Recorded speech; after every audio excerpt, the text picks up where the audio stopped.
যে কোনো সময় কারো হঠাৎ করে মাথা ব্যথা করতেছে, খেয়াল থাকতেছে না, প্রথম কাজ হচ্ছে একটু পানি খেয়ে ফেলা। কি কাজ করা? পানি খেয়ে ফেলা একটু, কি এটা 1 নাম্বার। 2 নাম্বারে যেটা, আমাদের ব্রেনটা কিন্তু অক্সিজেন দিয়ে চলে। কি দিয়া?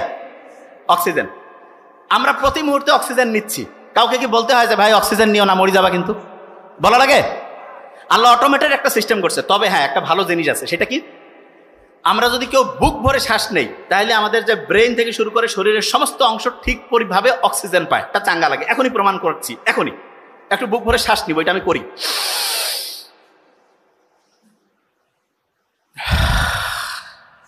নাক দিয়ে নেওয়া লাগবে কিন্তু।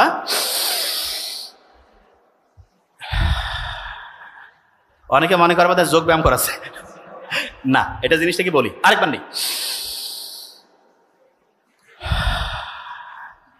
আচ্ছা, ইসলামে দৌড় প্রতিযোগিতা, এটা ইসলাম খুব দৌড়কে উৎসাহিত করছে না? মুহাম্মদ সাল্লাল্লাহু আলাইহি ওয়াসাল্লাম দেখা যেত যে আয়েশা রাদিয়াল্লাহু তাআলা আনহার সাথে দৌড়াইতো মাঝে মধ্যে। দৌড়াইলে কিন্তু এরকম বেশি পরিমাণ শ্বাস প্রশ্বাস হয় এবং তখন আমাদের ব্রেন ঠিক পরিমাণ অক্সিজেন পায়।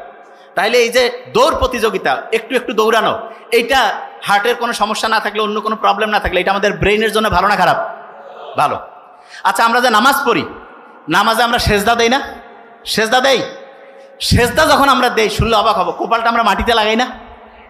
বিজ্ঞানীরা দেখতেছে যখন আমরা কপালটা মাটিতে লাগাই, যদিও এটা নিয়ে একেবারে প্রমাণিত না, কিন্তু ধারণা করতেছে, তখন হয় কি আমাদের এই যে এইখানে প্রিফ্রন্টাল কর্টেক্স আছে না, এবং হিপ্পোক্যাম্পাস, যেই দুইটা ব্রেইনের রিজার্ভের মেইন জায়গা, পড়া মনে রাখার মেইন শক্তিশালী অংশ, সেই দুইটা শক্তিশালী হয়ে যায়। তার মানে যত বেশি সেজদা, প্রিফ্রন্টাল কর্টেক্স, হিপ্পোক্যাম্পাস তত বেশি পাওয়ারফুল হয়ে যায়। সুবহানাল্লাহ। ব্রেইন যে দামি জিনিস, এটা তো বুঝি না, এই জন্য ব্রেইনের দাম বাড়ে, মানুষ কাছে এটা কি আর হবে। 1 নাম্বার জিনিস। আচ্ছা, এখানে কেউ কি আছে যে 100 কোটি টাকার মালিক? 100 কোটি? নোবডি না?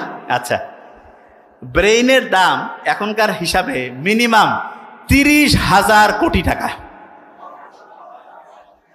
কোন সার্ভিস চার্জ আছে? যে আল্লাহ যদি কইতো যে ঠিক আছে